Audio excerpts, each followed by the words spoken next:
एक दफ़ा वो याद है तुमको, बिन बत्ती जब साइकिल का चालान हुआ था, हमने कैसे भूखे प्यासे बेचारों सी एक्टिंग की थी। हवलदार ने उल्टा एक अठन्नी देकर भेज दिया था, एक चवन्नी मेरी थी, वो भिजवा दो, सब भिजवा दो, मेरा वो सामान लौटा दो। भूल सकते हैं क्या आप इस गाने के बोल को? नहीं ना। इजाज़त फ़िल्म बहुत से लोगों की पसंदीदा फ़िल्म है। कुछ फिल्में दिल पर गहरे अपने असर छोड़ जाती हैं, और यदि वही फिल्म की कहानी एक किताब के रूप में आपके पास आ जाए तो इससे बढ़िया तो कुछ हो ही नहीं सकता। कुछ ऐसा ही हुआ जब गुलजार की लिखी किताब इजाज़त मुझे मिली। यह एक मंजरनामे के रूप में है। जो नज़र आए उसको मंजर कहते हैं, और मनाजिर में कही गई कहानी को मंजरनामा कहा जाता है। गुलजार के लफ्ज़ों में साहित्य में मंजरनामा एक मुकम्मल फॉर्म है।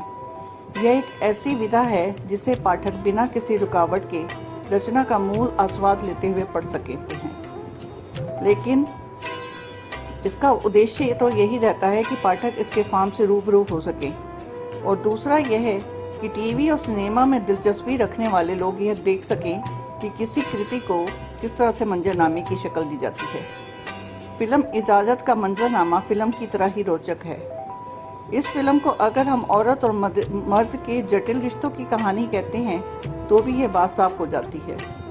लेकिन सिर्फ इन्हीं शब्दों में उस विडंबना को नहीं पकड़ा जा सकता जो इस फिल्म की थीम है। इजाज़त कहानी का इतिहास भी कुछ इस तरह से है कि गुलजार के लफ्ज़ों में सुबोधा की कहानी जीतो ग्रह उन्होंने बंगला में पढ़ी। उन्होंने कलकत्ता जाकर उसके राइट्स खरीद लिए। कई साल गुजर गए पर उन्हें कोई प्रोड्यूसर नहीं मिला, और फिल्मों में कहानियाँ बहुत जल्दी आउटडेटेड हो जाती हैं। बहुत साल बाद जब उन्हें सचदेव जैसे प्रोड्यूसर मिले तो गुलजार ने एक और स्क्रिप्ट लिखी जिसमें कहानी का अक्स तो रह गया पर कहानी बदल गई, किरदार भी बदल गए, लेकिन पहली और आखिरी मुलाकात वही रही जो उस कहानी में था। फिर उन्होंने डरते डरते सुबोधा के पास गए और सब बात कह दी। सुबोधा ने कहा, सुनाओ कहानी। गुलजार ने कहानी सुना दी। सुनाने के बाद वे कुछ देर चुप रहे और फिर धीरे से चाय की चुस्की ली और बोले, गल्पो शे नोए किंतु भालो लागशे। गुलजार साहब ने पूछा कि आपका नाम दे दूं? वे मुस्कुराए, बोले, दिए हो, आमार नामार टाके ओछो दिए छो। उनसे इजाज़त लेकर उन्होंने ये फिल्म शुरू कर दी।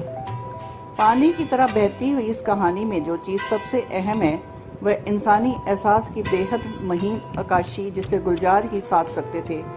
पढ़ते पढ़ते अब कहानी के पात्रों के साथ चलते जाते हैं। लिखा हुआ हर वाक्य पात्र द्वारा बोला हुआ लगने लगता है, जैसे यह, थोड़ी देर सो गई होती, नींद नहीं आई, पता ही नहीं चला कब मुझे शॉल उड़ा के चली गई, पानी का गिलास रख दिया, जैसे पूरा घर साथ लेकर चलती हो। आपने भी तो सारा सामान ऐसे वेटिंग रूम में बिखरा रखा है जैसे घर में बैठे हो, तौलिया कहीं, साबुन कहीं, गीले कपड़े अभी तक बाथरूम में है।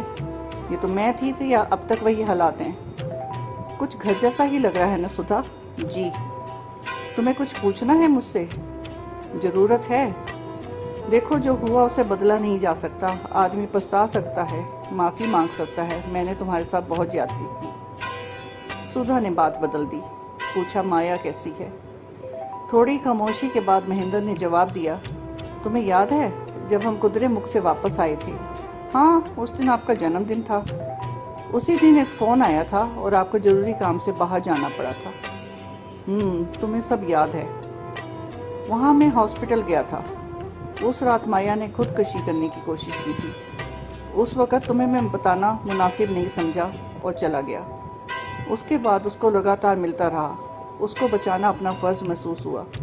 पागल थी वो, कभी रोती थी, कभी लड़ती थी और कभी लिपटती थी। और एक दिन शायद उसी हेरफेर में उसका झुमका मेरे कोट में अटका रह गया, जैसे शॉल में अटका आज यह तुम्हारा झुमका मिला है। सुधा अपने कानों को देखने लगी। एक झुमका महेंद्र की हथेली पर था। शायद मुझे तुम्हें सब कुछ बता देना चाहिए था, लेकिन मेरी अपनी समझ में ही कुछ नहीं आ रहा था, और कुछ माया की सरकस से डर गया था। संभलने की कोशिश कर रहा था कि वो घर से भाग गई, और जब वापस आया तो तुम भी जा चुकी थी। उस दिन मुझे दिल का पहला दौरा पड़ा। सुधा ने चौंक कर महेंद्र की तरफ देखा, एक गुनाहगार की तरह। तुम्हारा जाना बुरा लगा, गुस्सा भी था, नाराजगी भी थी। 1 महीना हॉस्पिटल में रहा। इस तरह आप कहानी के साथ देखे गए पात्रों के साथ खुद को बहते हुए देखते हुए चले जाते हैं। ये काम सिर्फ गुलजार कर सकते हैं। निश्चय ही ये एक श्रेष्ठ साहित्यिक रचना है जिसे आप बार बार पढ़ना चाहेंगे। इसका अहम किरदार माया, जिसने मुझे तो बहुत प्रभावित किया। वह बिंदास सी लड़की जो अपनी जिंदगी सिर्फ अपनी शर्तों पर जीती है और अपना अंत भी खुद तय करती है। उसका होना ही इस कहानी को मुकम्मल बनाता है। माया, यह किताब और यह मूवी लाजवाब है, कभी नहीं भूली जा सकती। तभी तो अपने इस गाने के सच्चे बोल से ये सच्ची लगती है। तुमने तो आकाश बिछाया था, मेरे नंगे पैरों में जमी है। देखो तो तुम्हारी आरज़ू है, शायद ये जिंदगी इतनी हंसी है। आरज़ू में बहने दो, कतरा कतरा मिलती है, कतरा कतरा जीने दो, जिंदगी है बहने दो।